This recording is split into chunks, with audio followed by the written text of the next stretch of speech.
Hello viewers, আসসালামু আলাইকুম। আশা করি সবাই ভালো আছেন। তো আমার ফার্মে কিন্তু অতিরিক্ত রোদ পড়ে, তো যার জন্য আমি এই রৌদ্রের জন্য আমি এখানে একটা পাতা দিয়ে ছাউনি তৈরি করছি। তো মুরগিগুলা এখন কিন্তু বেশিরভাগ টাইম এই ছাউনিটার নিচে থাকে। এখানে যেহেতু কোনো গাছপালা নাই, এখানে অনেক রৌদ্র পড়ে। তো ঘরটাও কিন্তু রৌদ্রের ভিতরে, আমি ভাবছি এটার উপরে এই কিছু সিম গাছ বা অন্য তরকারি গাছ লাগালে চালের উপরে যখন লতাগুলা যাইব তখন এই ঘরটাও ঠান্ডা থাকবো। ঠিক আছে। আর এইদিকে আমি কালকে এখানে একটা চাল দিছি পাতা দিয়ে চাল দেওয়ার পরে এখানে একটু ঠান্ডা পড়তেছে। তো এই যে চালটা আমি এইভাবে দিছি বাঁশ দিয়ে, উপরে নারকেল পাতা। তো দেখেন এখানে কিন্তু আশ্রয় নিছে এগুলা অতিরিক্ত গরমের কারণে, রৌদ্রের কারণে আর কি এখানে আইছে।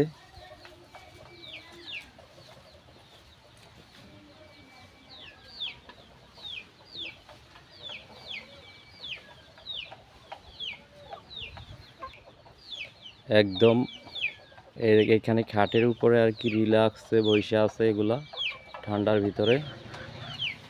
আর এখানে কিছু আছে এই যে নিচে,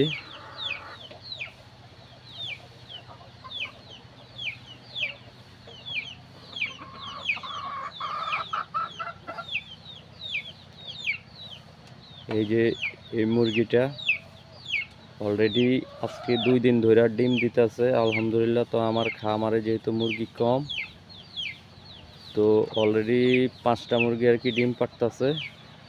তো আমি ভাবছি এগুলা 5টারে আর কি ডিম দিয়ে বসাবো।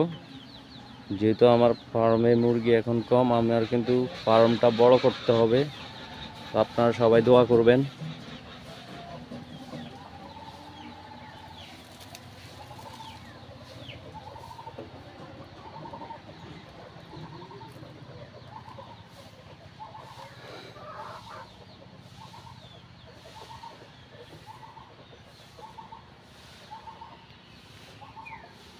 এই হলো ঘরের অবস্থা। আর এইদিকে 2টা মুরগি তাও দিতে আছে ডিম।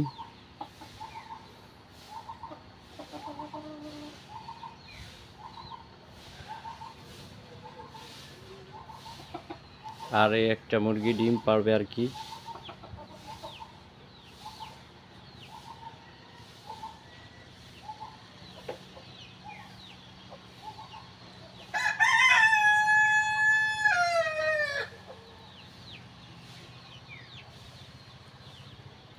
আর যেহেতু বাজারে টমেটোর দাম একদম কম, তো আমি কি করছি, এগুলা গাছ সহ এইভাবে রাখছি।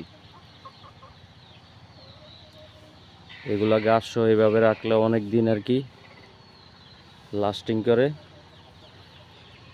এখন তো টমেটোর সিজন, তো এখন বাজারে 2 টাকা 1 টাকা 5 টাকা এরকম কেজি, আবার বিক্রিও হয় না। তো এই জন্য আমার গাছও কিন্তু অনেক টমেটো, এগুলা কিন্তু আমি ছিঁড়ি না। এই যেগুলো এইভাবে কিন্তু নষ্ট হয়েছে এই যে। আর এইদিকেও গাছে অনেক টমেটো আছে, এগুলা যেহেতু বিক্রি হয় না, তাহলে এগুলা ছিঁড়া তো কোনো লাভ নেই, এগুলা এইভাবে। আর যে আসবে আমার কাছে আমি কিন্তু তারই টমেটো দেই, তরকারি দেই। এই যে টমেটো, এগুলো কিন্তু নষ্ট হয়েছে, এই যে নষ্ট হয়েছে, এই যে এগুলো পুরা টমেটো নষ্ট হয়ে গেছে।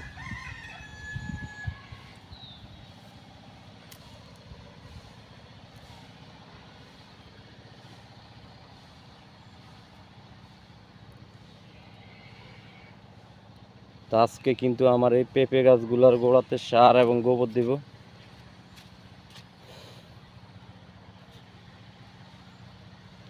মাটি গুঁড়া একটু ঝুরঝুরা করে দিব, যেহেতু গাছের গোড়াতে হাওয়া বাতাস ঢুকে অত দ্রুত বড় হয়, এই জন্য একটু কোদাল দিয়া মাটিগুলো একটু আলগা করে একদম ঝুরঝুরা করে দিব সার গোবর দিয়া। তো এই যে এখানেও কিন্তু আমি পাতা দিয়ে একটা ছাউনির মতো দিছি। এখানে অতিরিক্ত রোদ এবং গরম,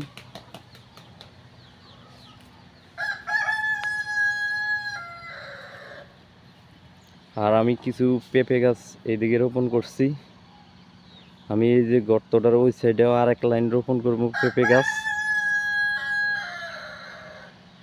তো হ্যালো গাইস, আমি কিন্তু এই খামারটা নতুন স্টার্ট করছি।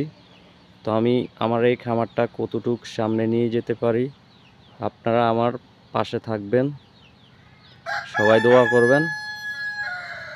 আসসালামু আলাইকুম।